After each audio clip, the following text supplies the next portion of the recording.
아멘.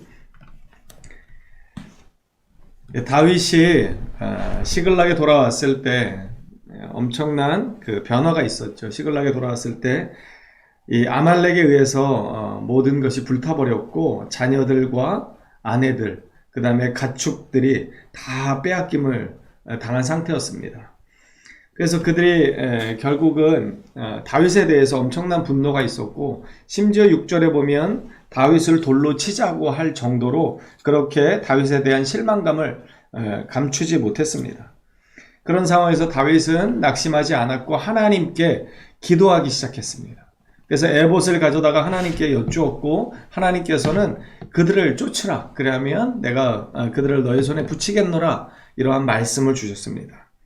그리고 힘을 내어 그들을 데리고 쫓아갑니다. 그런데 오늘 11절에 보니까 무리가 들에서 애굽 사람 하나를 만납니다. 어떤 소년을 만나는데 이 소년을 데려다가 다윗에게 데려다 갑니다. 그리고 그에게 먹을 것을 주고 그가 먹을 것을 먹은 다음에 정신을 차리고 나니까 13절에 보면 다윗이 그에게 묻습니다.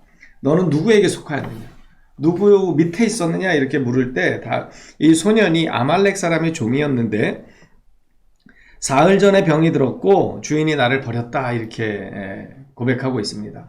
사흘 전이라고 하면 시글락을 향해서 이 다윗 일행이 출발했을 때입니다. 그때 이미 아말렉은 이 시글락을 다 불태워버리고 그들의 전리품을 가지고 떠나던 그런 상황이었던 것을 우리가 알 수 있습니다. 그리고 당시의 종에 대한 이 주인들의 행태가 어땠는지도 우리가 엿볼 수 있는데요. 병이 드니까 주인이 나를 버렸다. 그러니까 그동안 육신적인 이 필요가 있을 때는 이 종으로 잘 쓰다가 이 소년이 병이 드니까 돌보아 주거나 보살피지 않고 그냥 가차없이 버림을 당했다라고 이야기하는 것입니다. 이것이 사람들의 모습, 사람들의 삶의 행태였다는 것입니다.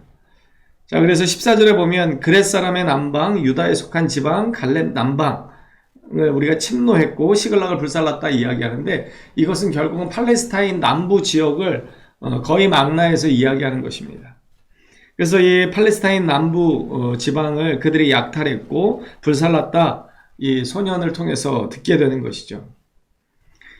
자, 15절에 다윗이 이렇게 다시 묻습니다. 그 군대로 나를 인도하겠느냐? 왜냐하면 아말렉은 일정한 거처를 두지 않고 그 약탈을 일삼던 민족이기 때문에 이 3일 전에 함께했던 이 소년의 인도함이 아니고서는 그 아말렉 족속을 찾기가 대단히 어려웠던 이유가 여기에 있습니다. 그렇기 때문에 다윗은 이 소년에게 나를 인도해 주겠느냐, 이렇게 묻는 것이죠. 그랬더니 이 소년이 이렇게 답합니다. 왜냐하면 이 소년의 입장에서는 자기를 버렸던 주인에게 이 군대를 끌고 갔다가 잘못하면 죽임을 당할 수도 있고, 또 반대로 다윗이 그를 이용한 다음에 자기 주인이 그렇게 했던 것처럼 자기를 필요가 없어졌을 때는 자기의 생명을 취할 수도 있기 때문에 이 소년은 이렇게 이야기합니다. 내 주인의 수중에 넘기지도 아니하겠다고 하나님의 이름으로 내게 맹세하소서. 그러니까 나를 죽이지도 말고 나를 그 주인의 수중에 넘기지도 말아달라, 하나님의 이름으로 그것을 나에게 맹세해달라, 이렇게 이야기하는데, 여기서 말하는 엘로힘은 히브리 사람들만의 하나님이 아니라 그 이방 사람들도 자신들이 믿었던 신들에 대해서 이렇게 엘로힘이라는 단어를 썼다고 합니다. 그렇기 때문에 이 소년이 특별히 하나님에 대한 믿음이 있어서 이렇게 하나님의 이름을 가지고 맹세해달라고 했던 것이 아니라 자기가 믿는 우상의 이름을 이렇게 떠올린 것이죠. 어찌됐든 이 소년을 만났고 이 소년을 통해서 다윗이 아말렉을 쫓게 됩니다. 그리고 곧 찾게 됩니다.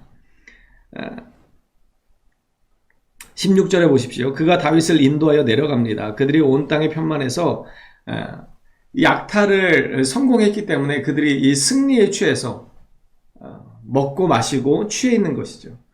그때 다윗은 너무나 쉽게 17절에 보면 새벽부터 이튿날 저물 때까지 그들을 쳤다고 기록합니다. 그러니까 이 새벽녘부터 시작해서 그날 저녁까지 공격했다는 것이죠. 왜냐하면 이튿날 저녁이라고 하는 것, 히브리 사람들은 저녁을 하루의 첫 시간으로 여기기 때문에, 다음 날로 여기기 때문에 이튿날 저녁이라고 하는 것은 그날 저녁이라고 우리가 해석할 수 있습니다. 그러니까 하루 종일 이 술에 취해 있던 아말렉 족속을 다윗이 치게 되었던 것이고, 그래서 여기 보십시오. 18절에 말씀이 기록되어 있는데, 아말렉 사람들이 빼앗아 갔던 모든 것을 도로 찼다. 여기서 도로 찼다라는 단어가 히브리어로 나찰이라는 단어인데, 이것이 구원하다라는 뜻입니다.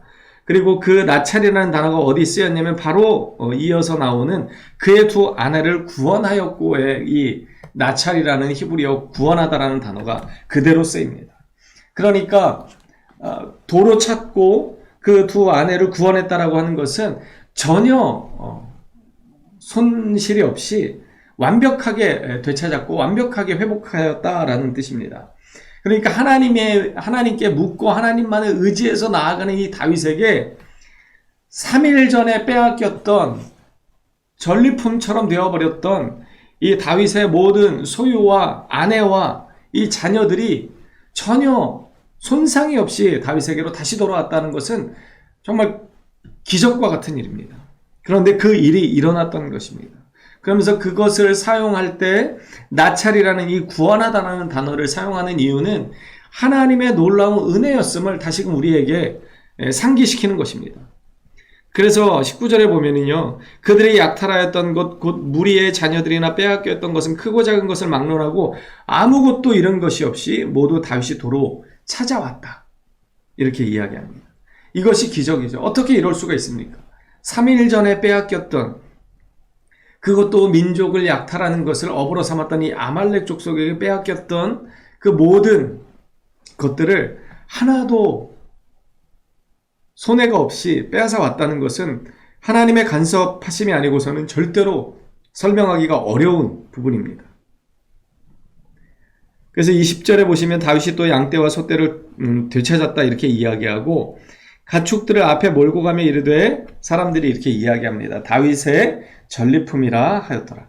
그러니까 다윗이 승리를 통해서 가져온 것이다 이렇게 또 다윗을 칭송합니다. 제가 앞부분에 이렇게 말씀드렸습니다. 6절에 보면 다윗을 돌로 치자고 했습니다. 자신들의 아내와 이 소유를 다 빼앗겼고 시글락에 불타버렸기 때문에 다윗을 믿고 의지했던 그들이 다윗을 죽이자고 이렇게 분노를 드러냈던 것이죠. 그런데 지금 그것을 되찾고 나니까 다시금 또 다윗을 칭송합니다. 다윗의 전리품입니다. 참 사람의 마음은 이런 것 같습니다. 자신에게 무언가 좀 이득이 생기면 좋아하지만 또 손실이 발생하고 큰 손해가 나타나면 또 분노하게 되는 것. 이것이 사람의 연약한 모습인 것 같습니다. 우리가 오늘 이 본문을 통해서 분명히 기억해야 하는 것은 하나님께 모든 것을 맡긴 이 다윗이 도로 찾았다는 사실입니다.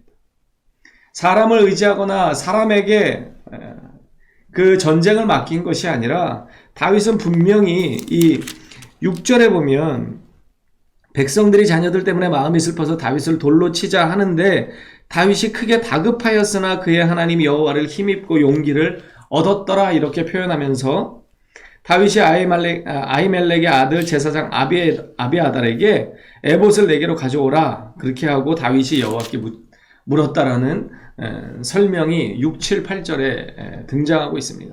이 놀라운 다윗의 믿음 때문에 결국은 모든 것을 회복했던 것입니다. 도로 찾았고 구원을 이루었던 것입니다. 잠언 16장 3절의 말씀을 여러 번 말씀드렸었는데, 너의 행사를 여호와께 맡기라. 그러면 내가 경영하는 것이 이루어지리라. 여러분, 우리의 행사를 주님께 맡길 때 주님께서 그것을 이루어 주심을 기억해야 합니다.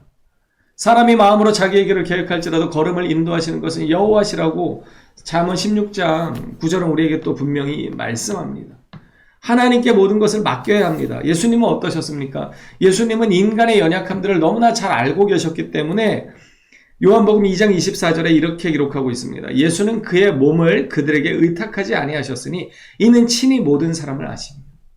사람의 연약함과 완악함을 주님께서는 너무나 잘 알고 계셨기 때문에 사람들이 예수님을 칭송할 때에도 그 몸을 그들에게 의탁하지 아니하셨다 이렇게 말씀합니다. 여러분, 우리도 마찬가지입니다. 우리의 몸을, 우리의 삶을 누구에게 의탁해야 되겠습니까? 이렇게 연약하고 변덕이 심한 사람들에게 우리의 삶을 맡겨서는 도저히 답이 없습니다. 우리의 참 구원자가 되시는 하나님께 우리의 삶을 맡길 때 우리는 잃어버렸던 모든 것을 되찾을 수 있고 우리의 그 삶을 온전히 회복할 수 있는 것입니다. 제가 그 주일날 말씀을 들으려다가 놓쳤던 부분이 있더라고요. 그 실존주의의 대가인 샤르트르가 이런 이야기를 했습니다. 인생에 출구가 없다. 그러니까 이 인생이 정말 막막하다라고 그는 결론을 내렸습니다. 니체는 신이 죽었다라고 이야기했죠. 그랬던 그 니체가 어떻게 생을 마감했냐면요. 10년 동안 정신병에 걸려서 홀로 외로이 정신병을 앓다가 죽어갔습니다. 철학자들은 인생에 길이 없다라고 이야기하지만 성경은 우리에게 말씀합니다. 인생에는 길이 있습니다. 인생에는 분명한 출구가 있는데 바로 예수 그리스도이십니다. 예수 그리스도를 통해서 막혀진 길이 열려지고 막혀진 담이 허물어집니다. 그리고 우리는 오직 예수 그리스도를 통해서 피할 길을 얻고 회복할 길을 얻게 되는 것임을 우리는 꼭 기억해야 합니다. 여러분, 예수님만 의지하십시오. 예수님께 우리의 삶을 맡기십시오. 그러면 우리의 잃어버렸던 모든 연약함들, 우리가 잃어버렸던 진정한 가치들을 다시금 찾게 될 것이고 회복하게 될 것입니다. 저와 여러분이 주님만을 의지함으로 잃어버렸던 참된 가치를 회복하고 살아가는 은혜가 있기를 간절히 소망합니다.